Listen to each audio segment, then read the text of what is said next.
नमस्कार, मिथिला मंच न्यूज में आपका स्वागत है। मैं हूं मनोज।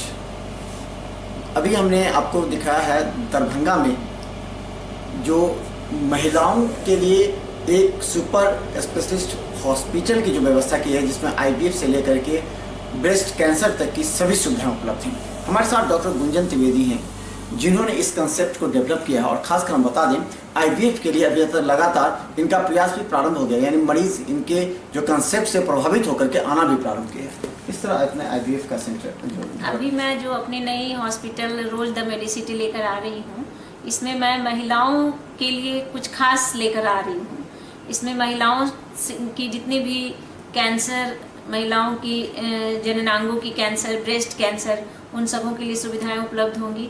खासकर दरभंगा के निवासियों के लिए, यहाँ के महिलाओं के लिए आईवीएफ लेकर आ रही हूँ, जो यहाँ के निसंतान लोगों के लिए एक बहुत बड़ी उपलब्धि होगी, जिनको अब यहाँ से बाहर जाने की ज़रूरत नहीं पड़ेगी और सारी सुविधाएं जो दिल्ली मुंबई में होती हैं वो उनको अपने घर में अब दरभंगा में मिल जाएगी। तो ये कंसेप्ट आपने कैसे अपने महिलाओं पर शोध किया होगा कि आपके पास महिलाएं जो इलाज के लिए आती होंगी, आपने ये शोध किया होगा, उसके बाद आपने जब मेरे पास महिलाएं इलाज के लिए आती हैं तो आज भी मेरे पास जितनी भी महिलाएं होती हैं, प्रतिदिन कम से कम 5 से 10 महिलाएं निसंतानता के इलाज के लिए आती हैं।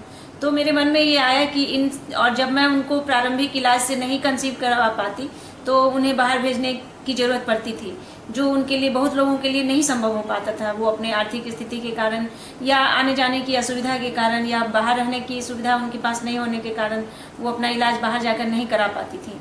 उनका डिमांड होता था या वो मुझसे कहती थी कि ये काम आप यहीं कर दीजिए, तो मुझे तो शायद मैं अपना करवा पाऊंगा। उस दिन से मेरे मन में काफ़ी दिनों से ये चल रही थी कि मैं इस तरह की सुविधा यहाँ पे दूँ और जल्दी नवंबर में मैं उस चीज़ को सफलतापूर्वक यहाँ लॉन्च कर दूँगी। रोज दी मेडिसिटी का जो आईवीएफ सेंटर होगा, उसमें जो कंसेप्ट है वो एक महिलाओं की पूर्ण सुरक्षित और उन्हें अत्याधुनिक इलाज से उन्हें बाहर निकालना, और खासकर जो उनकी समस्या है जिसके लोग बाहर जाने की सोच रखती हैं, उससे दूर करते हुए आपके अपने शहर में सारी व्यवस्था सुविधा मिली। तो आप जो मेडिकली किस तरह की आप आधुनिक सुविधाओं में बिल्कुल अत्याधुनिक, जो आज के परिवेश में जो सबसे रिसेंट ओटी की व्यवस्था, सारी मशीनें आईवीएफ से रिलेटेड, एम्ब्रियोलॉजी की फैसिलिटी, उसके लिए जो स्पेशलाइज्ड डॉक्टर, सारी फैसिलिटी लेकर आ रही है।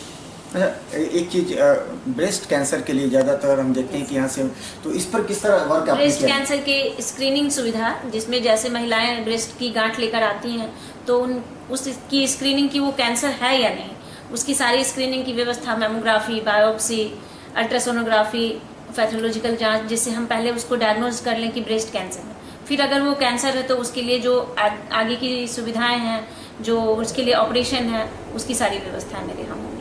तो इसकी ऑपरेशन के लिए किस तरह आप आश्वस्त करते हैं मरीजों को, जो ब्रेस्ट कैंसर हो, जो गांठ की, आपने बताया गांठ से जो होती समस्या, उसके लिए विशिष्ट जो मैं तो रहूंगी ही, साथ में विशिष्ट चिकित्सक जो ऑन्कोलॉजी स्पेशलिस्ट हैं, उन लोगों से हम लोग का कम्युनिकेशन चल रहा है। वो लोग टाइम टू टाइम यहाँ पे समय देंगे अपना, और हम लोग साथ में ये काम करेंगे।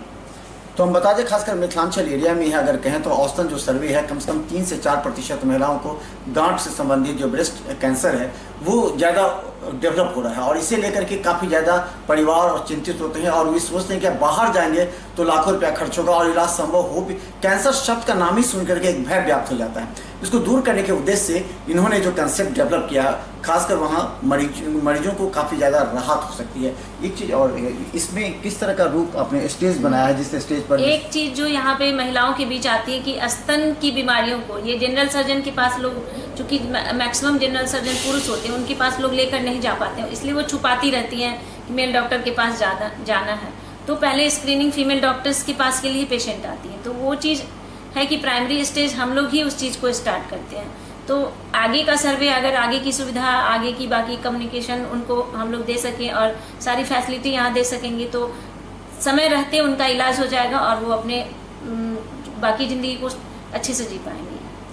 तो खासकर कहें कि जो मिथिलांचल में और खासकर उत्तर बिहार में ब्रेस्ट कैंसर का इलाज संभव नहीं था और यहाँ के मरीजों को बाहर जाना पड़ता था, तो इस हिसाब से ये कंसेप्ट जो डेवलप इन्होंने किया है, कम से कम मिथिलांचल के लाखों मरीज को फायदा पहुंच सकता है। इसके अलावा आईवीएफ जो इन्होंने लगातार अभी तक कितने मरीजों के आईवीएफ के लिए नहीं, ऐसे तो मैंने संख्या बताया कि जब मैं अभी आईवीएफ नहीं कर रही थी तब प्रतिदिन 5 से 10 निसंतान लोग अपने ट्रीटमेंट के लिए आ रहे हैं, जिसमें हर 10 में समझिए कि एक को आईवीएफ की जरूरत है।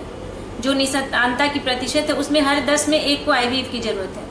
ये प्रतिशत देखते हुए, और लोग अब इतना, लोगों को वक्त भी नहीं है कि अपने काम को, अपने बाकी इनकम की सोर्स को ये करते हुए बाहर जाके बार बार करते, तो इसमें बहुत लोगों का काफ़ी डिले हो जाता है। और अगर अपने शहर में उन लोगों को ये सुविधा मिलेगी तो नेचुरली उन लोग को जल्दी सफलता हम लोग देंगे, तो समय रहते उनको अपने लाइफ का आगे प्रोपेगेशन कर पाएंगे।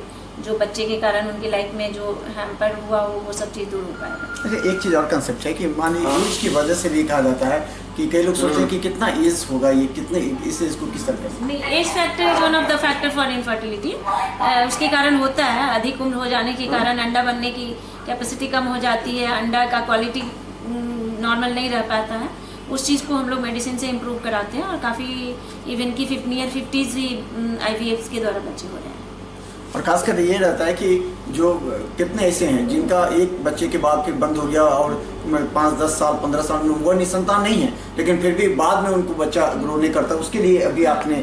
उसके लिए मल्टीपल फैक्टर्स हैं। कभी ट्यूमरल फैक्टर्स हो गया, कभी हस्बैंड साइड से फैक्टर हो गया, उनकी सीमेन क्वालिटी क्वांटिटी में प्रॉब्लम आ गई, तो उस सब के लिए मेडिकेशन से अगर सफलता नहीं मिलती है तो फिर IVF से हम लोग वाई हार्मोन्स उस चीज़ को इम्प्रूव कराते हैं और क्वालिटी ट्रीटमेंट देकर IVF करते हैं और सफलता मिलती है। बड़े सेंटर्स जहाँ हम लोग जहाँ से ट्रेन होकर आए हैं उन जगहों पे देखकर आए हैं कि सफलता मिल रही है, और उम्मीद है मैं भी दूंगी इस रास्ते में सफलता। तो हम बता दें सिर्फ निसंतान के लिए ही नहीं बल्कि उन महिलाओं के लिए जिन्हें एक बच्चा हो चुका है, 2 बच्चे, लेकिन लड़की है और लड़के की आशा में वो चाहते हैं कि उनका बच्चा और 50 तक भी अगर एज पहुंच गया तो उनके लिए भी ये इलाज संभव है और इस सेंटर से जरूर फायदा पहुंच सकता है। तो हम बता दें पूरे मिथिलांचल की आशा के किरण जो बना है रोज द मेडिसिटी और IVF सेंटर, ये निश्चित तौर पर यहाँ के मरीजों के लिए रामबाण साबित हो सकता है। कि अंतिम सवाल ये है कि आपका जो कंसेप्ट है वो किस तरह मरीजों के अनुकूल होगा और उसके लिए प्रारंभिक स्टेज बाय स्टेज आपने क्या क्या बस मेरा यही सोच है कि मैं अपने क्षेत्र के लोगों को हर आधुनिक सुविधा कम से कम खर्च में जल्द से जल्द पहुँचाऊँ। बस यही मेरा इसके पीछे कंसेप्ट है और उम्मीद है इस पर मैं खरी उतरूँगी। तो डॉक्टर गुंजन त्रिवेदी जिन्होंने एक कंसेप्ट डेवलप किया है खासकर मिथिलांचल के उन हजारों उस बेबस पीड़ित मरीजों के लिए जो यहाँ इलाज नहीं होने के कारण दर दर की ठोकरें नहीं खाते बल्कि अपनी जान भी गंवा बैठते हैं लापरवाही की वजह से, उन सभी मरीजों के विश्वास को बनाने के उद्देश्य से उन्होंने यहाँ जो रोज द मेडिसिटी और IVF सेंटर का जो उन्होंने एक कंसेप्ट डेवलप किया है, निश्चित तौर पर एक आधुनिकता के हिसाब से यहाँ के हजारों मरीज की आशा पर खरा उतरेगी। धन्यवाद।